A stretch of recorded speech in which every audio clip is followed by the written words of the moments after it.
Before we start, you have to understand the differences between Google Docs and Microsoft Word. On Google Docs, we don't have text boxes like we have on Microsoft Word, but instead we are working with tables. So the editing process is going to be a little bit different. If you want to duplicate a section, simply copy it by pressing Ctrl and C for Windows or Command and C for Mac, then paste it by pressing Ctrl V or Command V. You can modify spacing between elements simply by pressing Enter to add a space or pressing Backspace to remove a space. If you want to have more control over the spacing, you can increase or decrease the font size of an empty row to change its height. If you want something more advanced, go to Format, Line, and Spacing and select Custom Spacing.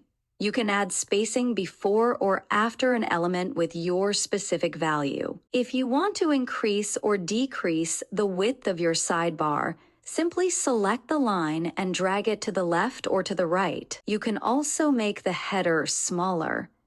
To do so, please select the name, go to Format, Line Spacing, Custom Spacing, and modify the spacing value.